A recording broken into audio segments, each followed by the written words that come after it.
family. Sometimes we love them, other times they drive us up the wall. But like it or not, they shape who we are. The great thing about belonging to a family, from my experience, are family gatherings. For any occasion, we need little persuasion to show up and share in each other's company.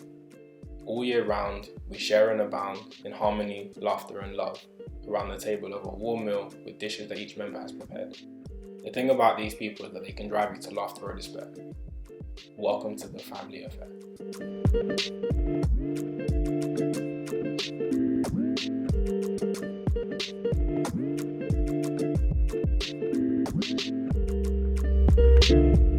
My name is Abraham Makanjuola.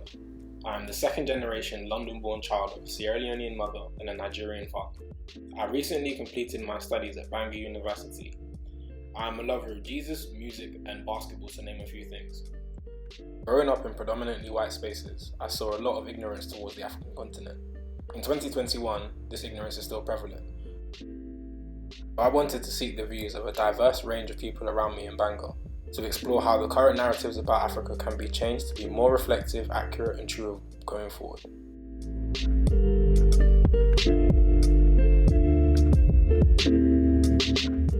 I thought that an important place to start would be to find out what people know and think about Africa to begin with. So I asked some members of the public some light questions.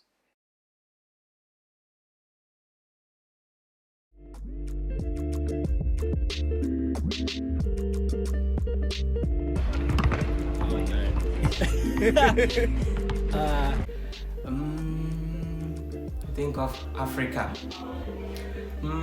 I would say Wildlife.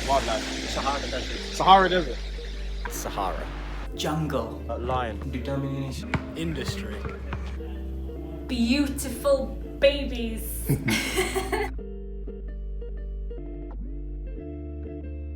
South Africa. Kenya. Ethiopia. South Africa. Nigeria. South Africa. Okay. Botswana. Oh, I have no idea. Have a guess. Oh. 60. 25. 20. 25 to 26. 45. 30. 55. 34. 53. 54. 35. 50. More than 50. 55. I have literally no idea. 54. 5. 50. 54. There we go. 53. Do you want me to tell you? Yes. 54. Okay, I was gonna. In my head, I had 37, but. Higher. 54. There we go. 54. There we go. 54. In order to gain a greater insight, I asked some of my close friends for their perspectives on this topic. So I conducted outdoor interviews to comply with the lockdown regulations in Wales.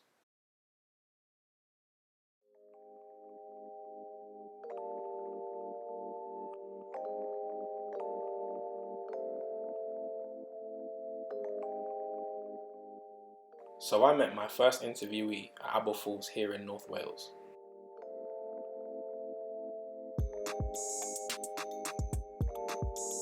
My name's Rebecca Hall and I'm a student nurse.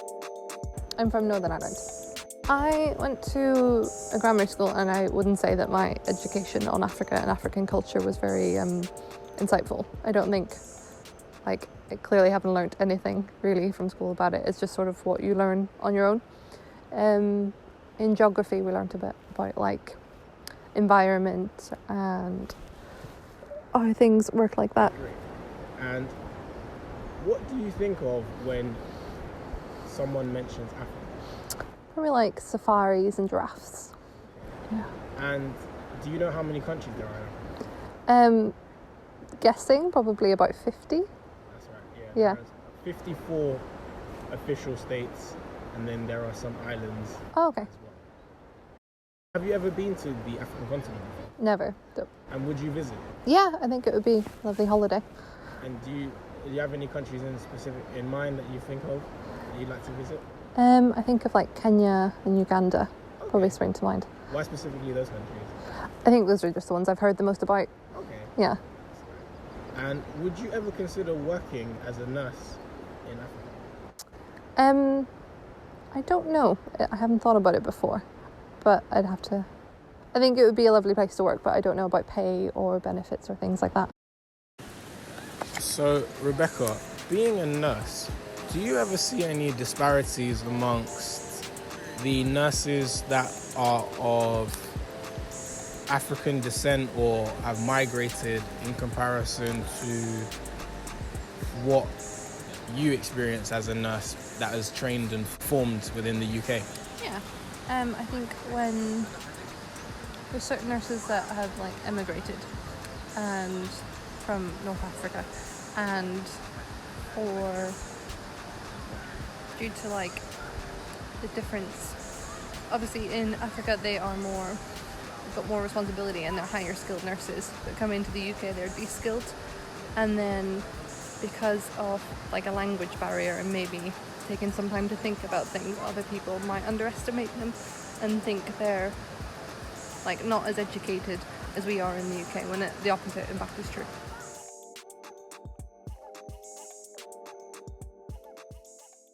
I met my second interviewee inside Bangor City itself.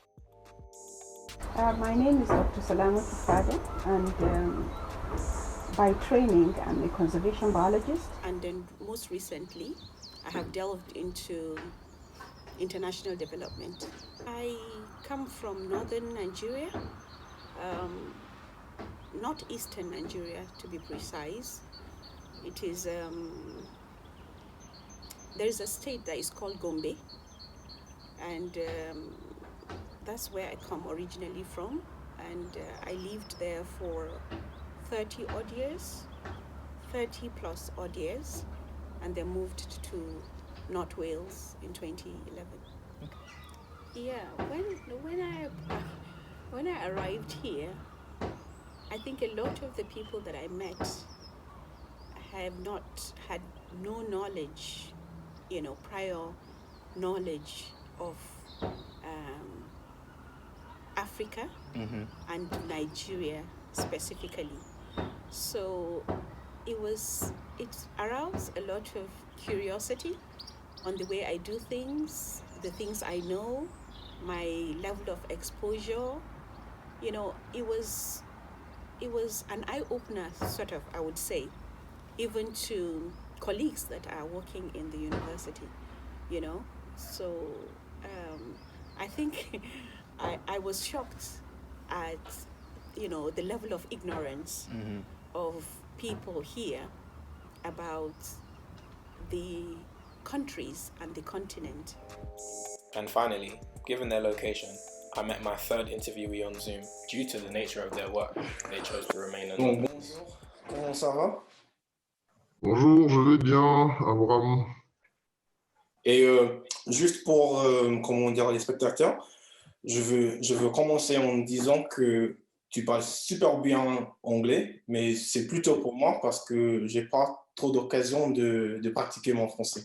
Donc c'est pour ça qu'on est en train de parler en français. Est-ce que tu peux nous dire où tu es maintenant et dans quel domaine que tu travailles? Maintenant, je suis en République démocratique du Congo, mon pays, et je travaille dans le domaine bancaire. Ça fait combien de temps que tu vis là-bas?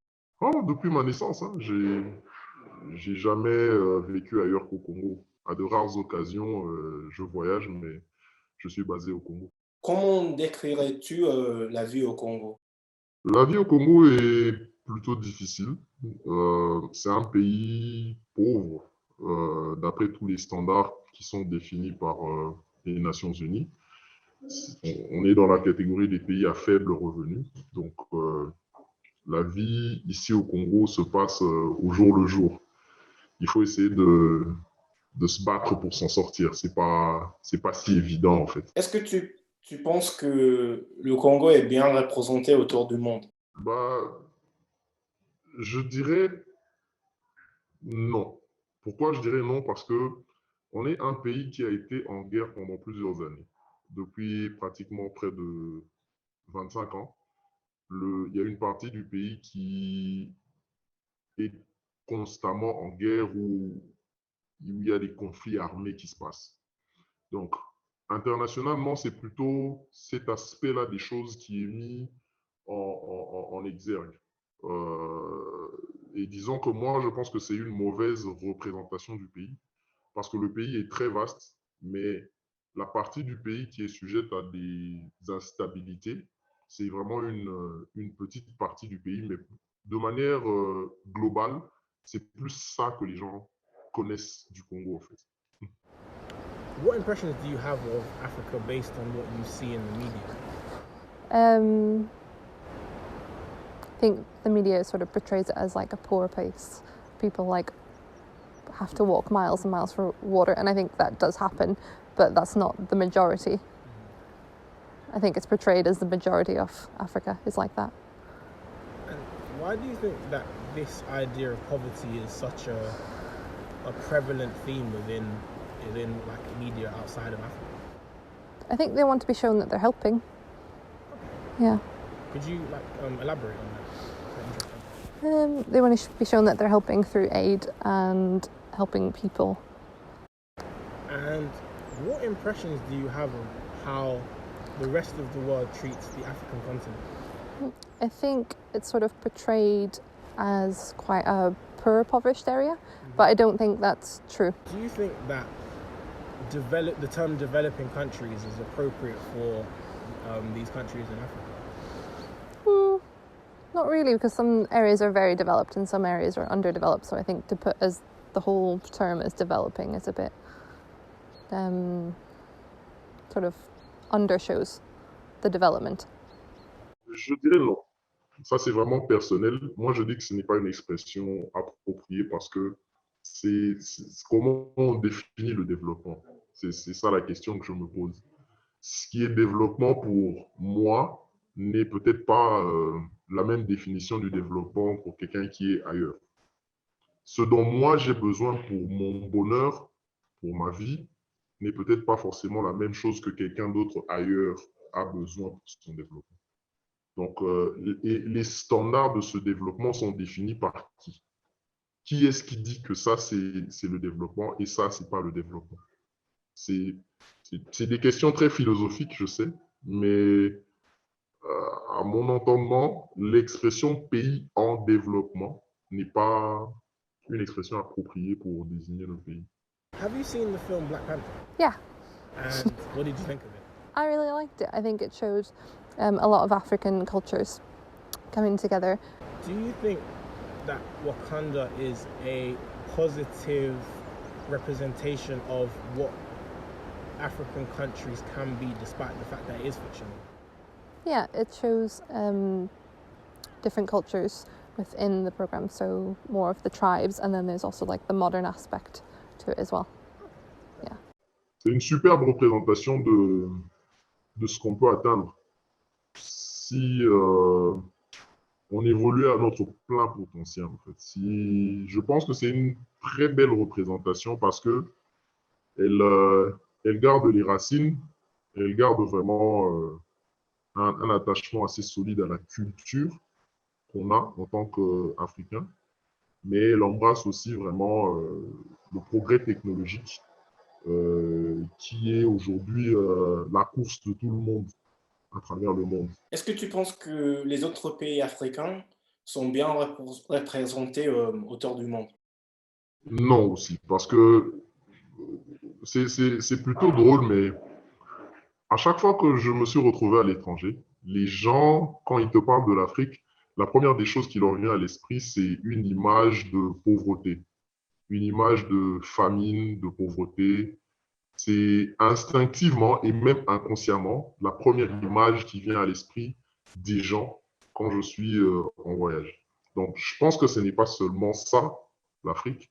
Ce n'est pas que la pauvreté ou la famine ou les maladies. C'est pas que ça, mais c'est ce que les gens ont dans leur esprit quand ils pensent à l'Afrique. Donc, l'Afrique, de manière globale aussi, je dirais, n'est pas très bien représentée à travers le monde. Super. Et est-ce que tu penses que les Africains peuvent gérer les avis d'autrui? Pas vraiment, parce que je dirais dans le monde est dominé par des médias qui sont contrôlés par certains pays. La majorité des plus grands médias internationaux qui ont une capacité d'atteindre, je dirais, toute la planète sont gérés par des pays d'Occident ou des pays d'Asie ou du Moyen-Orient. Mais c'est plutôt leur version à eux de l'histoire qui se répand plus facilement internationalement. Donc, les Africains en soi n'ont pas vraiment la main mise sur ce qui est raconté sur eux. C'est plutôt des versions d'autres personnes qui sont répandues internationalement à travers les médias sociaux, que ce soit les médias traditionnels, télévision, radio. C'est plutôt une histoire qui n'est pas racontée par les Africains, mais qui est racontée par d'autres sur les Africains. Donc, les Africains eux-mêmes n'ont pas vraiment de contrôle là-dessus. This misrepresentation has existed for a long time. This is the Mercator projection map. We all know it as it's been on our walls, in our schools, and it's the global standard. However, it is inaccurate. This map is the product of drawing the slave trade routes around a spherical 3D globe as a 2D map. This racist and biased depiction means that some continents are made to appear larger and others smaller than they are. In terms of surface area in kilometers squared, Africa could hold India, North America, China, all of Eastern Europe, and still have space for other countries. This is the Wool-Peters map, and it may appear exaggerated and strange. This is because we are being conditioned to accept the Mercator projection as true. Subtle rewritings of facts such as these shape the way we treat Africa and Africans. So what happens as a result of this? At the family affair, we don't expect the younger sibling to contribute much, if anything, to the meal. The adults eat at the big table, and the younger siblings sit at their table. From time to time, we visit them at the kids' table, but we rarely ever bring them to the main table. They are not expected to share anything or help out, and long term this is an issue, as it keeps them as children. This means that the elder members of the family can direct when, what, and how they eat. Ultimately, it keeps them dependent. When the question of why Africa hasn't caught up to the rest of the world is raised, the prevailing response is that African countries have weaker macroeconomic systems and that corruption is rife. However, this explanation only skims the surface and asymptotes the real issues at hand. Dependency theory, according to Professor Alan Sense, states that there are one of four groups to which each country belongs. First, we have Group 1, the centre of the centre. The most powerful and wealthy countries, such as the US, the UK, Germany, and France. Next, we have Group 2, the periphery of the centre countries, who are comparatively less powerful and wealthy than the centre of the centre, but hold a lot of power and wealth all the same. Countries such as Canada, Japan, and the Netherlands. Then, we have Group 3, the centre of the periphery countries, who are fairly developed but still have some work to do. Countries such as South Africa, Ghana, and Brazil. And finally, Group 4, the periphery of the periphery. This includes countries such as Sierra Leone, South Sudan, and Mozambique. The wealthy countries have the wealth and the physical capital. The poorer countries serve as farms for the extraction of resources and for cheap labour. Each country has a ruling elite that work in partnership to maintain the status quo. This system prevents poorer countries from going past what they are. In this system, Group 1's interests are served by Groups 2, 3, and 4. Group 2's interests are served by Group 3 and Group 4. And finally, Group 4 serves the interests of Group 3. But who takes care of Group 4? Aujourd'hui, l'Afrique n'est pas respectée. S'il faut parler de respect, je trouve que l'Afrique n'est pas assez respectée au niveau international à cause justement de ce qui a été inséré dans le subconscient des gens, que c'est un continent qui a la main tendue et qui attend de l'aide. Et si c'est la même perception que les gens continuent à avoir, c'est difficile aujourd'hui pour que l'Afrique soit respectée de par le monde. But you were asking about charities earlier. And yeah, I think sometimes they can do more harm than good. Because, like, for example, WaterAid, if they're going out and building wells and not teaching people skills to then take forward, what happens when it breaks? Like, are you back to square one? You know, is it worse off than they would have started with? Okay. Great. And just stemming off what you just said, what do you feel about, like, the it's quite prevalent in Western culture for privileged children to go and help out in an impoverished country. Let's say, for example, I don't know, I want to go and build a well or a school within Uganda, let's say. What do you think about it? I think it definitely can be helpful, but I don't know if it's like the best thing for that area. Like, would money be more helpful for them than just some kids going and volunteering? And also putting that up on social media, does it feed more into the stigma? Africa is a continent that is rich in different minerals and natural resources. What do you think about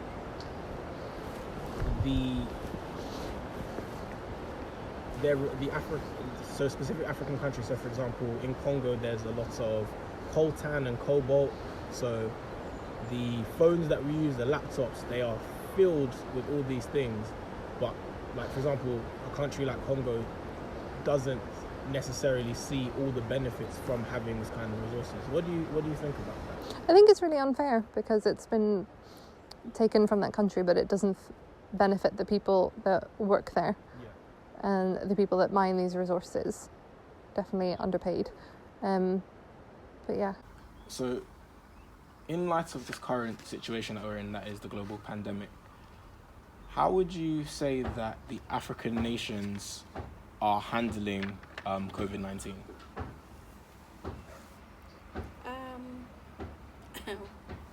Firstly, COVID-19 is a very unfortunate situation for everybody globally, and it has hit everyone, personally and then otherwise in other ways.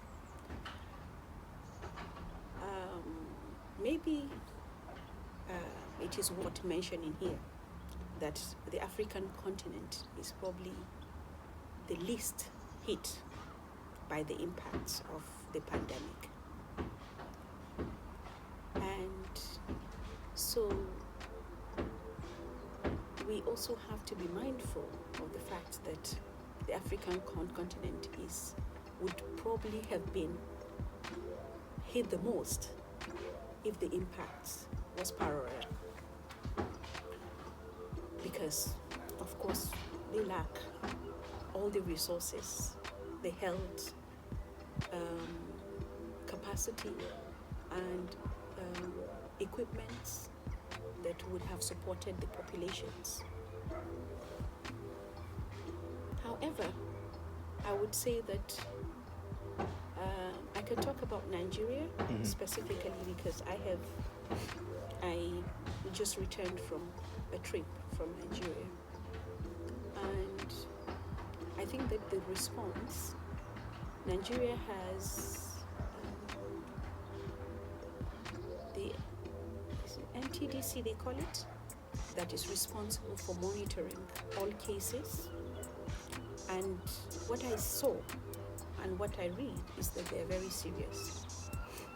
So once they know you have tested positive, they are quick to come in to ensure that you're isolated and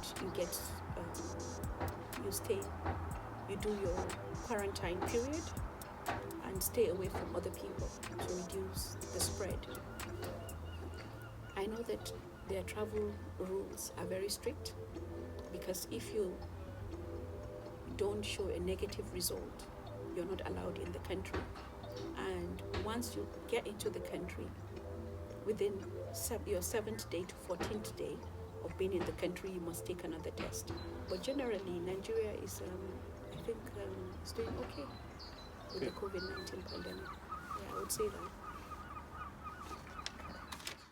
If you heard about this, so in the beginning of the whole COVID-19 pandemic, there were 2 French doctors that discussed the idea of testing tuberculosis vaccines for their efficacy on Africans in obviously the African continent.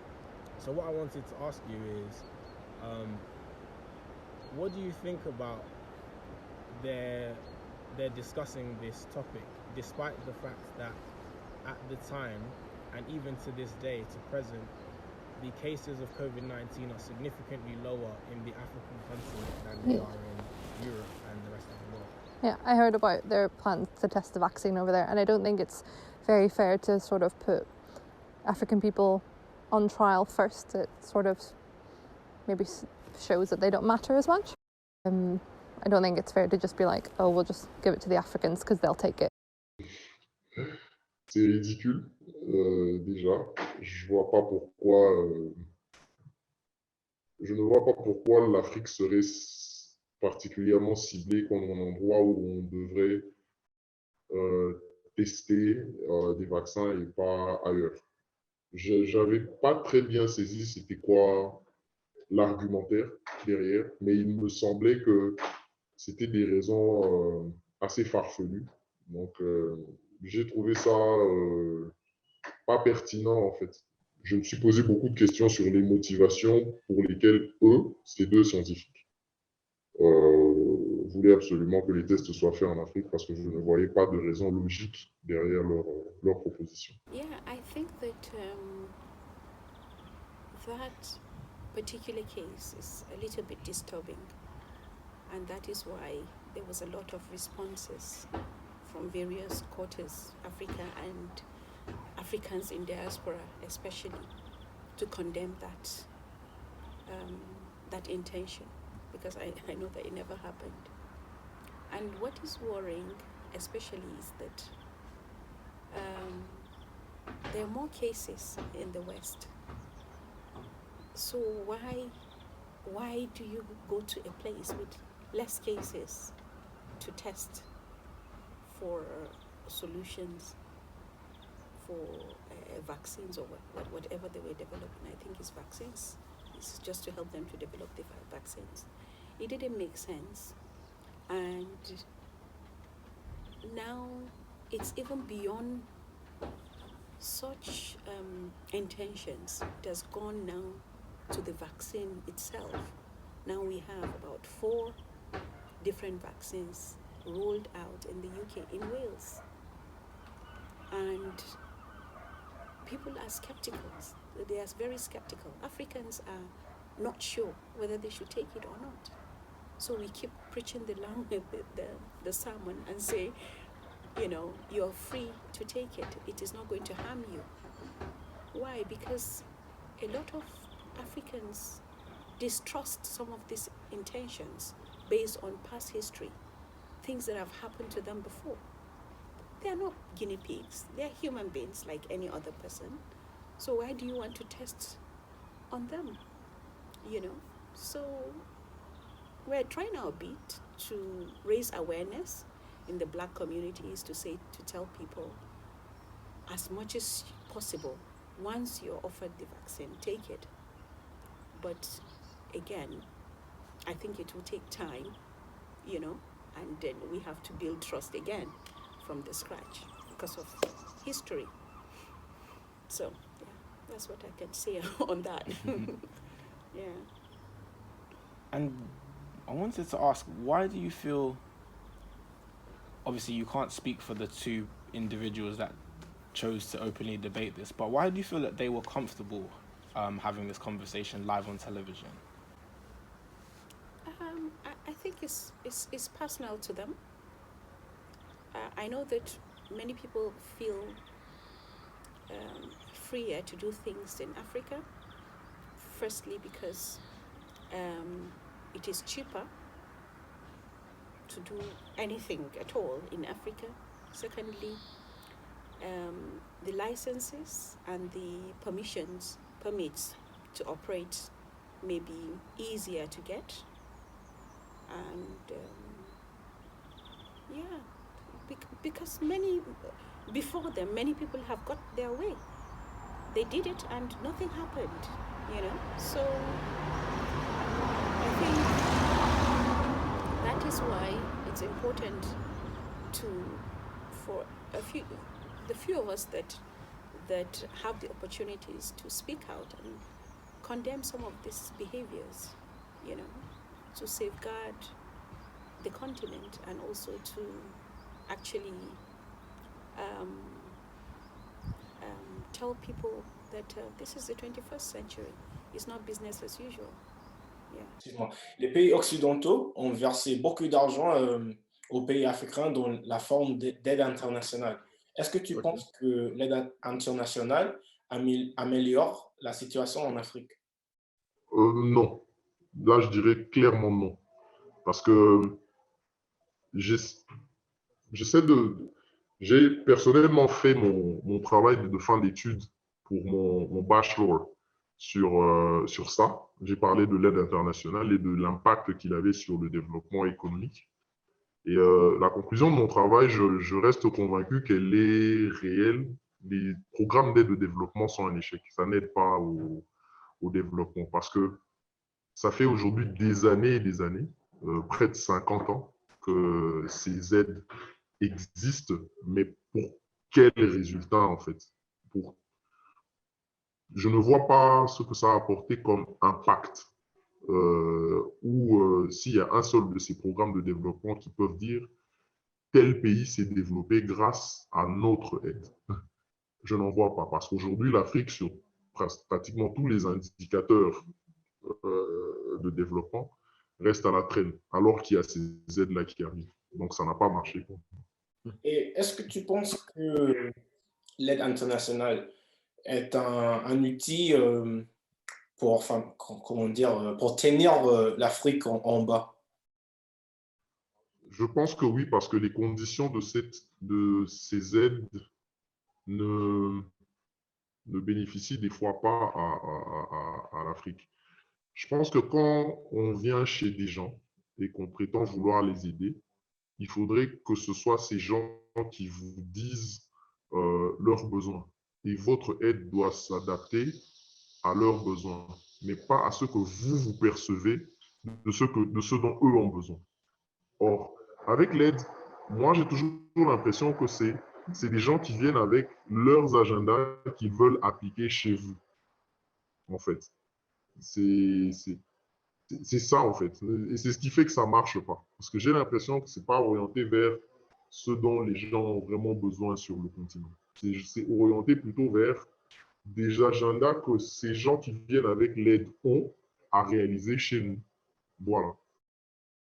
What do you think about the aid that Western countries send to Africa? I think sometimes it can be beneficial, but I don't know to the full extent, like how much of that money those people are getting or what's it going towards.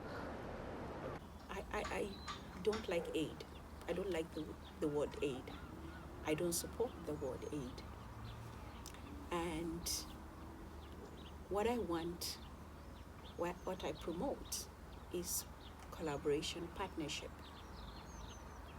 Come to the table and present something that can benefit you and also benefit me.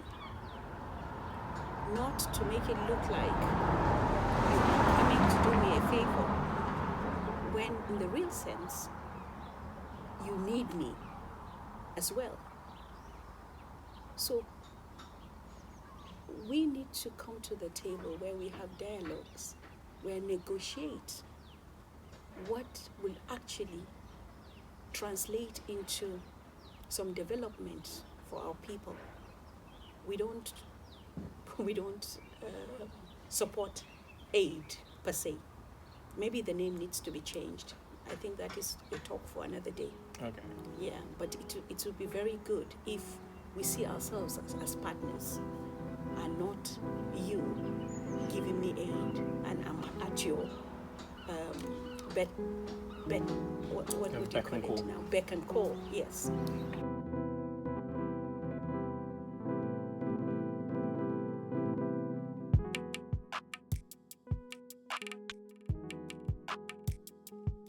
Moi, je pense que le plus gros du travail dans tout ça, c'est une prise de conscience collective de nous-mêmes, les Africains.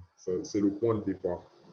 Et ce qu'on doit faire en tant qu'Africains, déjà, c'est nous-mêmes essayer de donner une meilleure image à nous-mêmes. La première des choses, de nous-mêmes en fait, la première des choses qu'il faut faire, ça implique beaucoup d'efforts de la part de ceux qui nous dirigent en Afrique. de créer des conditions chez nous sur le continent déjà, qui font que les gens puissent prospérer. C'est si nous-mêmes, en fait, on crée ces conditions-là chez nous, à ce moment-là, les autres vont voir ce qui se passe et ils pourront avoir une meilleure image de chez nous. How do you think the money that is used in, like, for example, these charities, and then also to send young teenagers, I don't know, potentially having their gap year or finding themselves, how do you think the money would be better spent? Because obviously, of course, when they send these kids, it's not out of their own pocket, it's eating into the fund. Yeah. I think like education for the people that live there would be much more beneficial, like because it's skills that they can use then and there and take them on further in their life, and it like gives them more for their CVs. I think that would be better than just sending someone in and then taking them out again. Qu'est-ce que les autres pays, les dirigeants doivent faire pour changer le narratif aussi? Ailleurs, c'est que je pense qu'il faut, de la part des dirigeants ailleurs ou de manière internationale, les dirigeants dans le monde ne doivent plus voir l'Afrique comme le petit dernier, en fait, le continent qui traîne derrière. Il faudrait plutôt que leur façon à eux de voir et de percevoir l'Afrique puisse changer. Ils doivent voir l'Afrique comme un partenaire, comme un potentiel qui pourrait bénéficier et aux Africains et leurs bénéfices. Si l'Afrique ne reste qu'un endroit où on va prendre les ressources pour exploiter et pour leur intérêt, ce sera, en fait, ce paradigme-là ne sera jamais changé. Il faudrait voir l'Africain comme un partenaire et la coopération entre les nations dans le monde et l'Afrique doit être un peu plus égalitaire. On doit se considérer comme vraiment des partenaires au même niveau et où on a des relations qui nous bénéficient, nous deux ensemble. I think that Wales is already doing a good thing because from the protest of George Floyd to Black Lives Matter movements, and that actually opened up the doors, the conversations with the government about considering including Black history in their curriculum. And that in itself is opening door for many people to learn about Africa to a large extent. And that is going to be a very powerful step to changing the narrative, because people can now relate and engage with the continent on first-hand facts and figures, books, people, foods, things like that. So that's an important first step. Les pays occidentaux, qu'est-ce qu'ils peuvent faire pour que tout le monde bénéficie de manière juste et équitable? Il faudrait que l'Afrique cesse d'être un grenier, en fait, cesse d'être cet endroit où on vient juste puiser les ressources pour aller les transformer ailleurs. On peut utiliser les ressources de l'Afrique, mais aussi transformer et produire en Afrique. De cette manière-là, je pense que les populations ou la population en Afrique bénéficiera de ces richesses, parce qu'aujourd'hui, les usines de transformation à grande échelle ou les usines de production à grande échelle, je vais prendre le cas de la RDC, en donnant un exemple vraiment banal. On a des minerais stratégiques pour l'industrie technologique comme le coltan ou le cobalt, où nous avons pratiquement les plus grandes réserves du monde. Mais tous ces smartphones qui sont produits ou ces ordinateurs ou ces batteries pour les voitures électriques ne sont pas produites ici en fait. Au Congo, on vient juste prendre les ressources, mais il n'y a pas de production, il n'y a pas d'usine de production, il n'y a pas d'usine de transformation, il y a rien en fait. C'est juste on vient puiser les ressources et on va transformer ailleurs. Si les nations qui ont ce pouvoir-là se décidaient de voir l'Afrique autrement que juste comme un endroit où on va puiser les ressources, mais qu'ils essayaient de considérer ou vraiment venir s'installer pour produire, pour transformer en Afrique, ça changerait vraiment la donne. Enfin, est-ce que tu es courant de certains pays africains ou des régions qui soient politiques ou pas, qui travaillent pour le progrès de l'Afrique? Oui, il y en a beaucoup. Effectivement, il y a beaucoup d'exemples. Il y a le docteur Denis Mukwege qui est un Congolais, prix Nobel de la paix, qui a beaucoup fait pour l'image du Congo à travers le monde, pour faire prendre conscience de ce qui se passe au Congo à travers le monde. Il y a, si je dois citer des Congolais, il y a Syndicat Dokolo qui s'est battu pour que l'Afrique se réapproprie de sa culture et de son art et de son patrimoine culturel et artistique qui est disséminé à travers le monde. Il y a beaucoup de dirigeants. Il y a Desmond Tutu, il y a Nelson Mandela qui était vraiment, je dirais, l'exemple, le plus bel exemple à suivre sur le continent africain. Il y en a. Desmond Tutu? Yeah. And yeah, no, I can't think of any other people. Yeah. But I know that we now have Africans in big places, which is very highly commendable. The Deputy Secretary General is Amina Mohammed, who is a Nigerian. She was one time Minister of Environment in Nigeria. I also know that recently Dr. Ngozi Iweala has been made the WTO chairman. So I know that we are beginning to get there, and that will make a huge difference.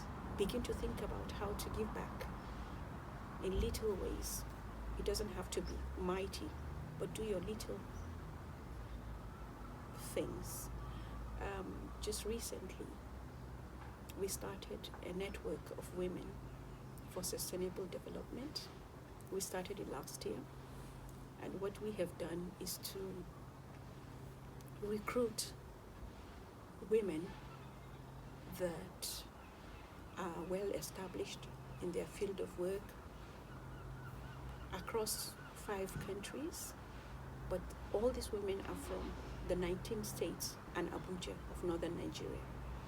So what we have done is to recruit women from the US, from the UK, from South Africa, from Canada, and from Nigeria. And we have come together and formed this network. And what we are doing is actually beginning to explore ways we can support women at the grassroots. And one of the areas now we are seriously looking at and have recruited local NGOs already working in is how we can reduce or eliminate menstrual poverty among women and young girls. So I feel that if we can do it, even from where we are, and just have an operational team at home, many people can do small things like that, and it will go a long way.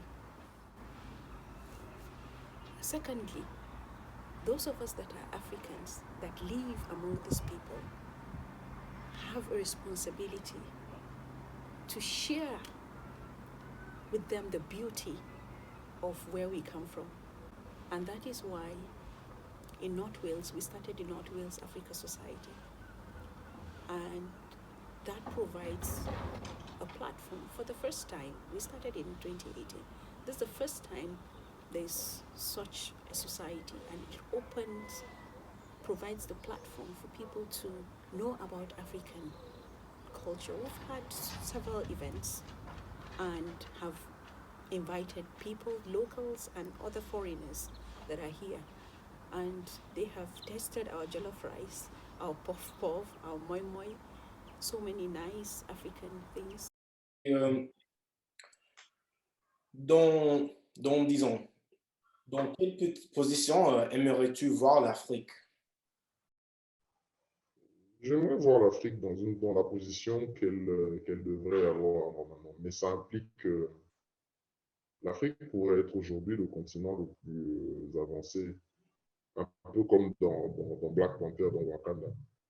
C'est dans cette position-là que j'aimerais voir l'Afrique. Une Afrique qui est attachée à ses racines, mais qui est vraiment entrée aussi dans le monde du progrès technologique et qui est comme une puissance respectée de par le monde. Ça, c'est l'idéal, en fait. Merci. Et veux-tu ajouter quelque chose? Rien de spécial à ajouter, à part que voilà, l'Afrique aura sa chance, ce qui est sûr. Do you have any other points that you'd like to add on this topic before? Yeah, I think it shows gaps in my knowledge, this interview, so I think it's something that I'd like to research in the future and understand more about. Okay, great. Thank you. And I see Africa as the future of the world. I see it. There's so many things that are unexploited in Africa. There are so many opportunities in Africa. So that is why we need to begin to think inward. What can we do as Africans for Africa? So there we have it, the family affair. We've explored the previous narratives and the present narratives about the African continent. We were provided with some wider context and the theory driving this. And finally, we were provided with some insight into what our next steps are. In the future, it would be interesting to gain Caribbean and South American perspectives. But for now, I will leave you with some words from around the continent. We Africans and the people at the diaspora, we get for change the way we think about the continent as a whole. Because it about Africa, the way we think about them. Mokgwa wa rona wa ho nahana se amana haholo le seo re se buang. Pe maloba na biso nde ebotaka misala na biso. Lobo Africa, dong pe obedo omin wa matede. Adé ló ń jẹ láti pín fún gbogbo àwọn nìkan tó jókòó lórí tébù yìí. Àwa náà a fẹ́ jókòó sí tébù bíbáyìí. A fẹ́ jókòó sí bíbáyìí. Ó dẹ̀ tọ́ sí wa. After all, àwa náà ló kọ́ tébù yẹn. Table will not exist without us. So, kí ni issue?